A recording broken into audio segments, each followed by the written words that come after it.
Welcome to Bits and Bants, the developer marketing podcast. This week, I'm stoked to be sitting down with longtime friend of the agency and also a client of ours at Intel, Kevin Hartman. Thanks for being here, Kevin. Yeah, thanks for having me. It's on my bucket list to be on a podcast. This is great.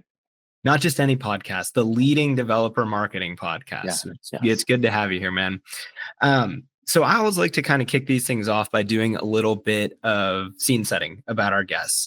I'm going to do my best to kind of do your background justice, but jump in if I miss anything or if I get anything wrong. So starting from here, you're currently coming up on your 4-year anniversary at Intel, where you're an AI Mhm. developer community manager. And before that, you spent a bit of time on kind of what I call our side of the industry, working at agencies, and something kind of I'm excited to dig into a little bit later in the episode. I think the unique thing that I want to make sure I get right here is that before you were even in the agencies, you spent over 20 years in the Oregon Army National Guard, including 2 combat tours in Iraq and Afghanistan. Is that correct? Mostly correct. I was in the National Guard, so part of my time I also, because citizen soldier, I Yeah. was working in PR at an agency and marketing at an agency. So kind of did both capacities for quite a while. So yeah, 20 years, but simultaneously able to work in the civilian sector, doing some of the really fun creative work. So. Right on. I mean, 20 years is a long time to be doing anything, let alone kind of serving in the armed forces and working in the civilian sector. So, I mean, obviously, first of all, thank you for your service to the country. And I think moving from there, it's this idea of I would love to hear a little bit more about that journey. How does one go from being a first sergeant in the National Guard to then working in agencies and then developer community? Well, I would say no one else probably ever says this, but I have to credit my recruiter a little bit. I had one of the rare ones that asked me what I actually like. Hmm. Didn't I went in thinking everybody was infantry or a medic, and I don't like blood, and neither of those would probably turn out well.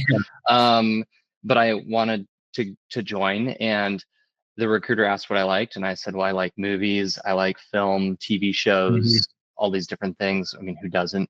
But there was actually a combat videographer type role, like you're a broadcaster. Wow. Think, Good Morning Vietnam or Hmm. Full Metal Jacket type of thing. You're a broadcaster, but for the military. So that was what I got recruited into and did all 20 years doing that. I just worked Wow. my way up the rank from, the guy at the camera to the guy kind of figuring out where to put the cameras Yeah. and the crew and taking care of everybody. So I think that actually lent itself quite nicely to then getting a degree in journalism, broadcast Hmm. journalism, and then that kind of evolved to PR. And then the PR, I kept hitting this ceiling of clients asking me to do different things that PR doesn't do. And so then I moved into marketing to keep providing more value to my clients. And actually, Intel is a perfect landing spot for anybody in the military, because if you're used to really big organizations trying to steer an aircraft carrier through molasses because Yeah. things just move slow and you have to be patient but tenacious at the same time.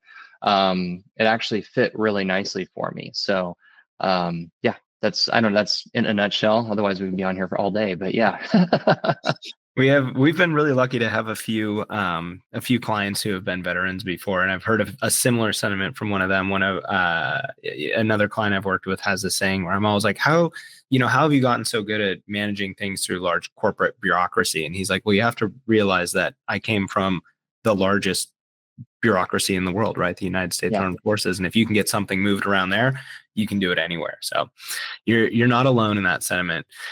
Um, I think, moving on from there, the kind of the obvious next step is hearing a little bit more about what you're currently up to at Intel. So we're lucky. We get to work with you every day. We work with you on quite a bit of those things, but we always like to kind of start with just tell us a bit more. And for those who are watching, about the role you're in. You're an AI developer community manager. So doing some developer community management specifically with a lean on AI at Intel.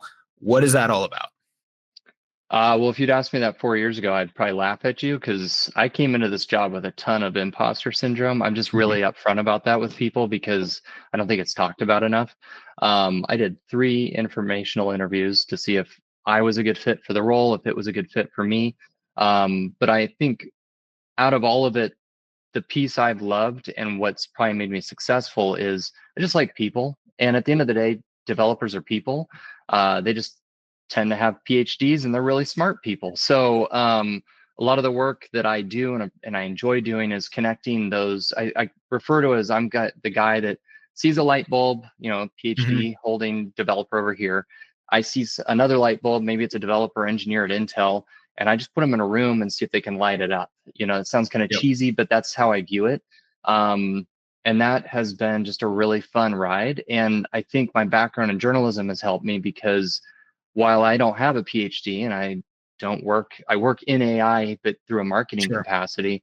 I think having a curiosity and kind of being inquisitive, in the military, even there's things that we would have to explain to a taxpayer, like what is this that you have soldiers over in Afghanistan doing? How do we explain the complexity of that to somebody back home in a way that's also not off-putting or anything? I take that same mindset to the work now, is how can we explain this really complex AI solution or Yeah. application in a way that is digestible to whoever might be listening, seeing, or at the event itself if we're doing an event. So I don't know if that answers your question, but that's kind of how I view my role, is just how do I get smart people together and then get those smart ideas out into the world. Yes, and you also answered the next question, which you probably knew was coming, which are what are the overlaps between that and your kind of previous life working in, the armed forces and telling those narratives there as well. But that is, I mean, that's a theme we hear come up a ton on the podcast, and we've been doing this is episode number 5 for us, right? And it's a relatively new thing, but throughout a lot of that, so many people are just like, yeah, you're talking with people and you're actually talking with an audience that's typically really engaged and involved in what they do, right? One of the biggest mistakes that I think new people to the space do is treating developers like they're this like aliens or some sort of like completely foreign language that they don't get. It's like, no, you're communicating with people who are really passionate about what they do and are seeking information generally. That is the Yeah, crux, right? if anything, I feel like I'm the alien because I'm stepping into a space and trying to understand, how does this all apply? What's the value to what you're building? Because Right. it doesn't make any sense just to build something for the sake of it. So understanding all of that, I feel like I'm the one, asking all the questions just to better understand it. So yeah, I don't want And to treat them as that. and Too coming in smart. with a curious mind is usually the best way to get involved, right? And that's typically what I tell people who are new to this space. Like, where do we get started? Go in. There's so many communities. There's so many different places where people are talking about this. Go in with a curious mind, just like you said, ask questions and see where it takes you. I think from here, so last time I was thinking back to when the last time you and I saw each other in person was, which actually wasn't that long ago. It's typically longer, but it was just a few months ago Mhm. here in Seattle at Microsoft Build. And y'all were putting on one heck of a developer after party at a ping pong bar there, which we got Yep. to help with, which we felt very lucky to help with. But I think that kind of leads to this idea of like events, both for you and a lot of our other clients right now. Events seem to be an increasingly large part of the work that everyone is taking on these days. Obviously, we saw a dip during COVID. We saw a big shift to, online events and less of the IRL ones. But events, especially in-person events, really seem to be coming back strong in the last, 6, 12, 18 months. Keen to get your take on why they're becoming such a big part of the mix again. I think that no matter how much we try to, we're talking about technology, right? We're right now we're talking through computer screens, and no Mhm. matter how much we rely on Teams, Slack, Google, whatever it might be, at the end of the day, we're still humans, and we not just need, but we crave that human to human contact, especially with peers who are going through the similar problems, trying to solve the same challenges in the market. I Mhm. think that seeing the demos, doing hands on, because, a webinar, I always ask how many people are logged in and then they're checking their email. Or Totally they've right. logged in and they're playing Fortnite, or I don't know. I'm Yeah. not a gamer. Uh, they're doing something else, and we're sitting there looking at our metrics from a marketing perspective going, hey, we had this many people sign up, with this many people register. I wonder why only 2 people ask questions in the Yep. Q&A. Those live events, if you have their attention, they know if you're for real, because you have to do the demo right there. You have to deliver it. And actually, I like it when it doesn't deliver. I have some of my engineers love Mhm. this too. It's a weird, I don't know what it is in us, but we like it when it fails, because then as a group, you can try to fix it. No one ever wants to admit something doesn't work, but everything breaks at some Yeah. point. And so knowing how to fix that in front of an audience is also part of the joy of that. Um, And so I think that those are the things, is just having that human connection, getting hands on with the technology, and being able to see it on display for real, not just some PowerPoint video Yeah. or whatever. It's legit, and I think it can't be replaced with purely digital engagements. It also is a way to showcase the humans behind the tech. I'm really big on that. I don't think any of this exists without the people.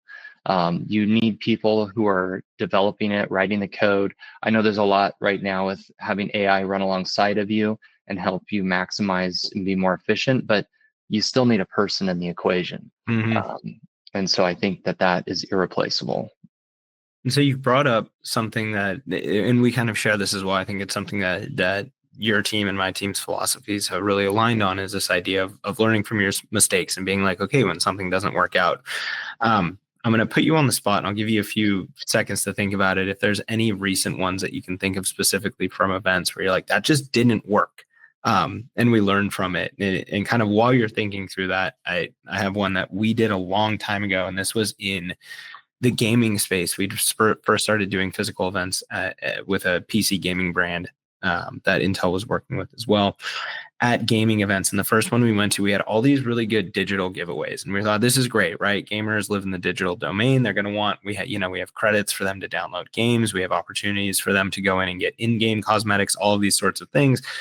We thought it was going to be the most amazing thing there. And then we had the Geico booth right next to us. And we're like, great, we're a PC gaming brand. Geico's insurance, gamers aren't going to care. And Geico was giving away those big like clapper things and towels. They had towels that said Geico on them, and those like kind of inflatable clapper things. The line to get free stuff from the Geico booth was around the block, and we were barely getting any traffic there. And it was always that learning of like, okay, in-person events, in-person physical giveaways, always important. Doesn't matter what you're doing. So big one for us that came up a few years ago. Keen to hear if you have any. I mean, I first off can't imagine all those clappers. That would give me sensory overload, I think. Yeah. Um, yeah, I mean, maybe the first thing I'd say is more of a broad, like how I started this. I wasn't actually assigned to do events. I just saw it as valuable and important, so Mm-hmm. started doing them. And before I did one, I went to PyCon, my first little bit in the job, and just observed. I just wanted to observe. And then we went to Embedded Vision Summit, EVS, and Intel's a sponsor of the Levi Stadium, so I got the space for free basically. I Yeah. mean, Intel paid at some point, but I didn't have to use my budget, so I threw all my budget into everything. So I was like, I don't know what sticks. I don't know what works for Yep. this audience. I rolled in like classic arcade games. We had Yeah. trivia. We had cornhole because we had part of the field. Food, drinks. I feel like I'm missing something. Probably a dancing monkey. I don't know. I Yeah. threw Yeah. Of everything into this event, and oh, we had a photo booth. That's right. course. Um, we get everybody in there, and trivia took too long. It was a distraction. Two people, I think maybe one, played Metroid. Like no one played the Yeah. games, and then they're not talking anyway. There's no conversation. A lot of people just wanted to be out on the field. They'd been in a conference all day, and it's like sunny, and they want to be Yeah. outside. So I was taking notes. I was like, okay, arcades out, trivia too long. Cool Mm-hmm. idea that we'll let the pubs, own that sector. I think somebody got up to speak. That was a huge light bulb for me. As soon as the person got up to speak, they're like, attention, attention. Everybody looked for the exits. Like nobody wants to be at a Interesting. networking event and hear somebody grandstand like, hey, thanks for Yeah. coming. Yeah. Let me tell you about all our greatest products. Mm-hmm. So fast forward, I'll give you another example of a failure. And I don't want to call it a failure because there were other like things involved that caused it to not go well. So and your team is involved, so I don't want them to see this and be like, he said it was a failure, but it was. We have been doing these events, and we like to try to piggyback off industry events. Then we're not using our marketing dollars and energy to Mm-hmm. try and get people to a location. We just tap into the fact they're already there, Yep. and it usually goes great. We'll get like 500, 700 people to come up to a restaurant and host them. We try to do it without being a sponsor at the event and without having a booth at the event. It was just a Yeah. true like guerrilla marketing. Let's stand it up and let's get them in there. Um, it was at Databricks, I'll just say that, in San Francisco. And we had hoped for like 250 people because we weren't having these high hopes, Sure. given the fact that we didn't have a booth or sponsorship. I think we got 60, and it felt like 20. Mm-hmm. But like I said, I do give some credit to the fact that it was really cold that day and windy. I was shocked at how cold it Yeah. was. It was, I think, in May or something, June. Also, there was an ice demonstration, protests about the Yeah. Yep. all the ICE raids and the different immigration things going on right now, like 2 blocks away that I couldn't have planned for. And so everybody in the conference was kind of just going straight home. They didn't want to be out in the streets. They didn't want to be going anywhere. Certainly didn't want to stand out in the cold. And Yeah. so I don't know. The things we learned from that was don't plan your event to where most of the space is outside. So you have a little bit more control over the environment if it rains or if it randomly is cold.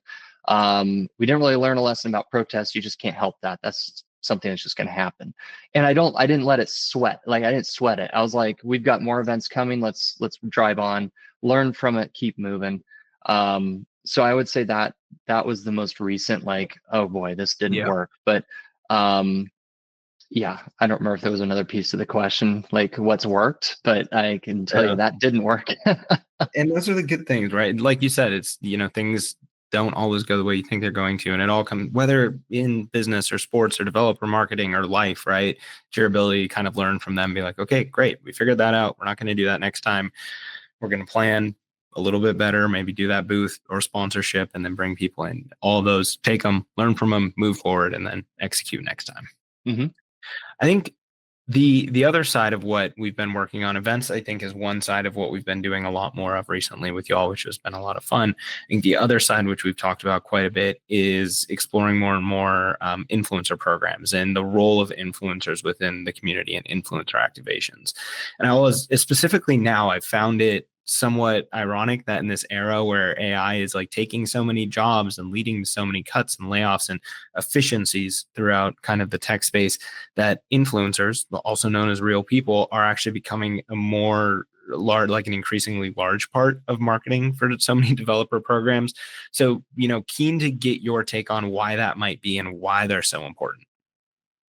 Well, I think it goes back to what I said earlier about no matter what we decide to go and do for efficiency's sake, or um, the more we give the keys to AI, Mhm. uh, at the end of the day, you still have people in those systems. You have Right. people tipping that first domino. And so I don't think, everybody's going to Chat GPT, or I don't know if you have a little bell when I name things, or Claude, which I just go through them all. Yeah. So you guys have to pay them all for royalties. But you know, everyone's using those like we've used Google for so long, right? Like, oh, I don't know the answer to this. I'll just go search for it. As my Right. kids say, search it up, which is a weird expression in my head. But I guess we always said Google it, and there was Yeah. Bing and all these other things. But um, it's almost taken, in my opinion, what is already kind of a lazy approach to research, which is just Googling, looking at the Wikipedia thing. It's the first hit, and then saying that's my answer. And like nobody's looking for additional angles to something. That's really all that ChatGPT is doing. It's just doing it Hmm. faster. Hmm. And it's still delivering something that if you don't validate and check, could be not necessarily fully wrong, but it may not be fully right. And I'm watching everybody just kind of take their brain and say, well, here you go, just tell me what the answer is. Yeah. um, and I think that influencers represent the other side to that. They represent people who are experienced, people who have done more research, who have actually used different tools, solutions, and products and built applications. They've probably failed a lot on the way and have lots of lessons to learn from that. AI is never going to tell you where it failed. Now you can feed it all your stuff and it'll point out all your failures, but it's not going to tell you where it failed in the same way. Whereas a human is going to say, hey, like we just talked about with events, this didn't work. Here's why I think it didn't work. And here's what I learned from it so that next time we don't do that Hmm. way. Um, so I think that's the biggest piece is literally the humanity of the influencer, like the fact that they can fail, acknowledge the failure, learn from it, and then teach somebody how to not necessarily avoid it, but do better. Yeah, I love that. Very unintentionally, the theme of this episode has turned into like learning from failures and moving on to it. But I couldn't agree more. Right, Failing with Kevin.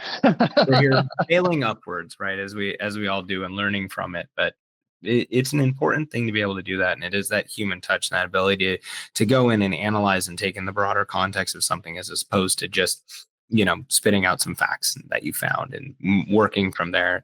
And we do see that. I think like from the catchy side, whenever we have clients who come to us and are thinking about influencer programs for the first time, naturally the inclination is like, hey, do you have any case studies or data that shows what types of, CTR? Are you getting better engagements? Are you getting better CTRs? Are you getting better ROI from influencer programs? And typically we do, right? We run a ton of paid media for different brands across different channels.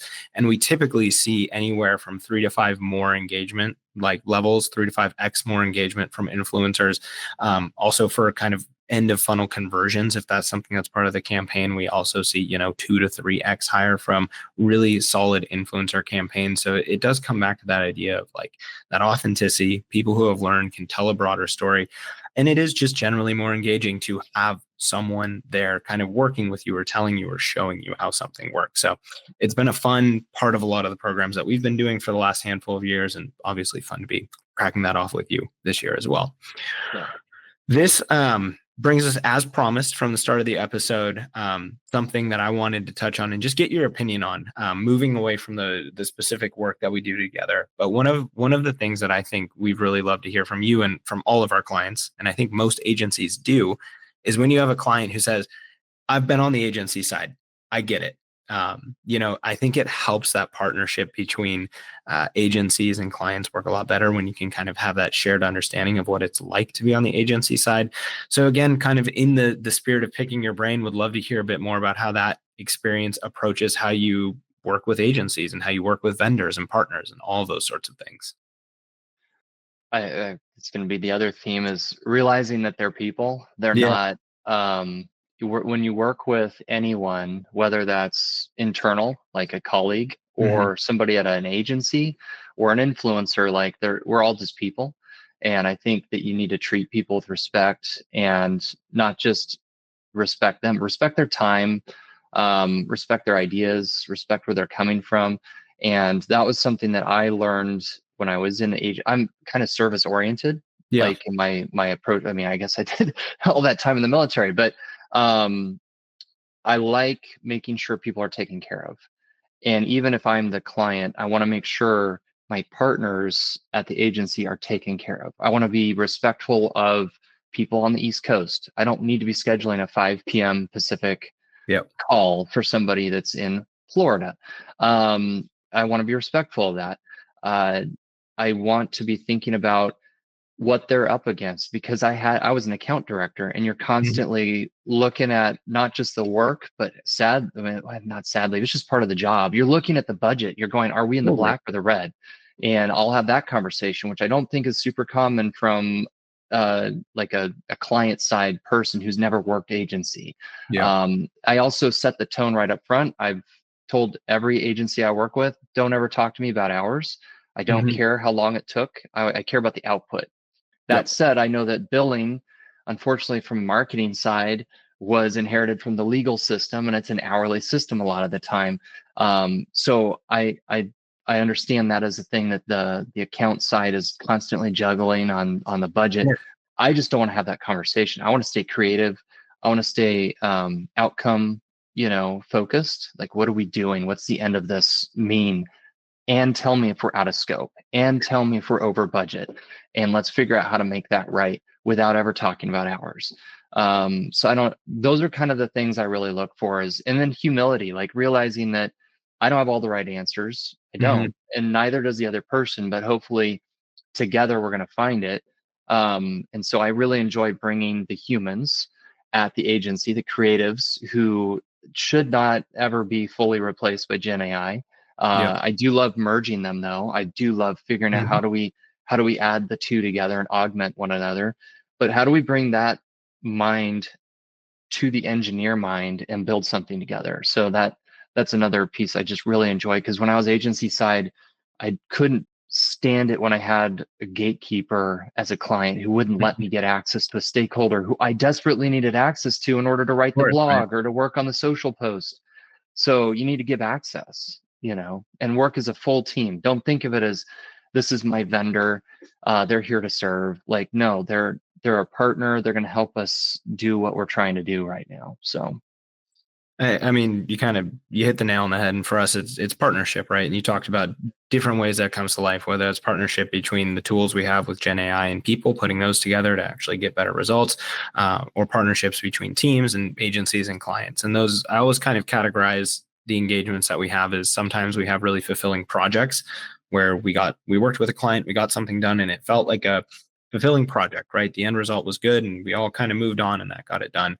But the longer term relationships for us typically end up being really fulfilling partnerships. And you feel like a true partner. You feel like someone that the client wants to bring to the table, wants to work together with, collaborate with, learn from failures and move forward and do it better in the future. All of the things we've talked about together. So, and honestly, a pretty good place to end for us. I think that's why it's felt like a very fulfilling partnership between us and you and the team at Intel over the years that we've been working together. So, on that note, I think, Kevin, I'm going to say thank you for your time. It was great having you on as a guest.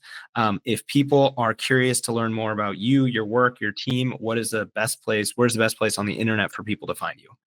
Right now, probably LinkedIn. I am trying to build a portfolio website just because it occurred to me that we do all this work, like you said, over the years, Mm-hmm. and it's easy to go just even 1 year and forget what it was you did a Totally. year ago. Because like we were doing all vision, edge, purely, computer vision things 3 years ago, and now it's large language models, RAG, like all this. It's almost like we forgot that that's what we did, and it's good to remember that work. So I'll try to figure that out. But yeah, LinkedIn is usually the best place to connect for All sure. right. Well, Kevin, appreciate you being on the podcast and looking forward to the next time we get to chat about all things work related. Yeah, let's not wait till build, but yeah, thanks for having me on.